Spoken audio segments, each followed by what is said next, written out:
सलाम इंडिया में आपका स्वागत है। हमारे आसपास के वातावरण में ऐसे तमाम पेड़-पौधे देखने को मिलते हैं, जिनके बारे में हम पूरी तरह से नहीं जान पाते हैं। आज हम आपको एक और औषधीय पौधे के बारे में जानकारी दे रहे हैं। दरअसल हम यहाँ उलट कंबल पौधे के बारे में बात कर रहे हैं, जो कई समस्याओं को खत्म करने के लिए आयुर्वेदिक जड़ी-बूटी है।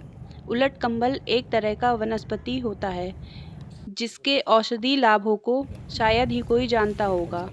सुनने में इस पेड़ का नाम भले ही आपको अजीब लगता हो, लेकिन असल में ये हमारी सेहत के लिए कई तरह से लाभकारी है। स्त्रियों रोगों में भी ये काफ़ी लाभकारी होता है, लेकिन मधुमेह में ये रामबाण दवाई है।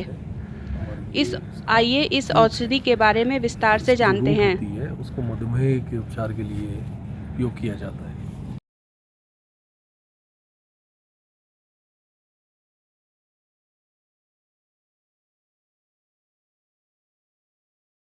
और ये सीड से आसानी से हम इसको ग्रो करा सकते हैं और इसको ग्रो कराने में भी कोई परेशानी नहीं होती, ज़्यादा देखभाल नहीं रखनी पड़ती है और ये आसानी से ग्रो हो जाता है। और एक बार ग्रो हो जाए तो दूसरे से तीसरे साल इसके ऊपर फ्लावरिंग और फ्रूटिंग हो जाती है, जिनसे हम और सीड बना करके उनको डिस्ट्रीब्यूट कर सकते हैं ज़रूरतमंद लोगों को। और अपने यहाँ भी हम सैपलिंग छोटे पौधे तैयार करके उनको भी हम दूसरों को डोनेट कर सकते हैं। सलाम इंडिया के सभी दर्शकों को मेरा नमस्कार। तो मेरा नाम अर्चस्वी त्यागी है और आज आप यहाँ बॉटनी डिपार्टमेंट चौधरी चरण सिंह विश्वविद्यालय मेरठ में आए हुए हैं। और आज मैं आपको एक बहुत ही उपयोगी पौधे उलट कंबल के बारे में बताने जा रहा हूँ। ये मेरे हाथ में उस पौधे का फ्रूट है और इस पौधे की जड़ को हम मधुमेह के उपचार के लिए इसका हम यूज़ कर सकते हैं। और जैसा कि बाबा रामदेव जी और पतंजलि रिसर्च इंस्टीट्यूट एंड आचार्य बालकृष्ण जी भी इसकी उपयोगिता के बारे में अक्सर बताते हैं। तो ये एक आसानी से ग्रो होने वाला पौधा है, जिसको आप सीड से भी अपने घर पे या अपने आसपास में जो खाली जगह है उसमें आप इसको आसानी से ग्रो करा सकते हैं। दूसरे तीसरे साल इसमें फ्लावरिंग हो जाती है और उससे मिले बीजों को आप अपने पास रख सकते हैं और दूसरे ज़रूरतमंद लोगों को भी इसको आप दे सकते हैं। तो ये बहुत ही एक उपयोगी पौधा है। खासकर मधुमेह में इसकी जो रूट होती है, मूल, उसका उपयोग हम लोग करते हैं।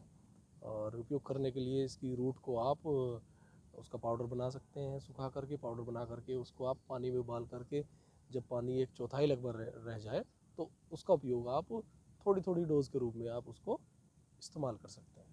ये इसका वनस्पतिक नाम जो है वो एब्रोमा एंगस्टा है। ये एक मालवेसी फैमिली कुल का ये पौधा है।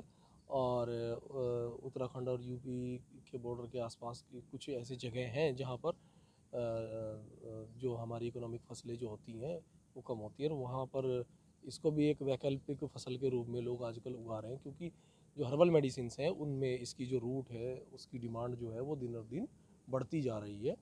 और इसी प्रकार से हम भी इसको पौधे को अपने गार्डन में लाए और जिससे कि इसके जो गुण हैं उनका भी हम प्रचार प्रसार यहाँ आम आदमी की भलाई के लिए कर सकें।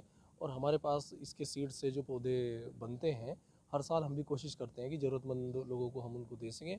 और मेरठ में या कैंपस में आसपास जहाँ भी खाली जगह है जहाँ पर ये पौधा आसानी से ग्रो हो सकता है, इसकी देखभाल हो सकती है, तो वहाँ पर हम इनको रोपित करने का भी कार्य करते हैं। तो आप देख सकते हैं मेरे हाथ में उलट कंबल के कुछ फ्रूट्स, मैंने फल लिए हुए हैं। और उलट कंबल इसका जो नाम है बड़ा ही रोचक नाम है। उलट कंबल नाम इस पौधे का इसलिए है क्योंकि जब इसमें फ्लावरिंग होती है, जब इस पर फूल लगने होते हैं, तो ये इस स्थिति में होता है। बट जैसे ही फ्लावर फूल अपना जीवन चक्र पूरा करता है और ये फ्रूटिंग स्टेज में आता है, तो फिर ये ऊपर की ओर ऐसे पलट जाता है, तो इसलिए इसका नाम उलट कंबल पड़ा है। और आप देख सकते हैं कि मेरे हाथ में कुछ इसके फ्रूट्स हैं। इन फ्रूट्स में अंदर की तरफ देखिए, ये जो खाली जगह है इसमें इसके बीज होते हैं। और जैसे ही फल पकने को तैयार होता है आप इसके बीज निकाल सकते हैं, अपने पास रख सकते हैं। और इसकी रूट को अगर आप यूज़ करेंगे तो बहुत सारी जो अंग्रेज़ी दवाइयाँ हैं तो उनको खाने से आप बच सकते हैं। उनके जो हानिकारक प्रभाव हैं उनसे भी आप अपने शरीर को बचा सकते हैं। तो ज़्यादा से ज़्यादा कोशिश करिए कि भाई जो हमारे आयुर्वेदिक पेड़ पौधे हैं उनसे मिलने वाली जो हमारी जो मेडिसिन्स हैं उनका उपयोग हम करें, क्योंकि वो शरीर के लिए भी हानिकारक नहीं होती हैं, शरीर पर उनके कोई दुष्प्रभाव नहीं होते, जिस कारण से हमें जो एलोपैथिक मेडिसिन हैं उनके ऊपर जो निर्भरता है उसकी को हम धीरे धीरे हम कम कर सकें।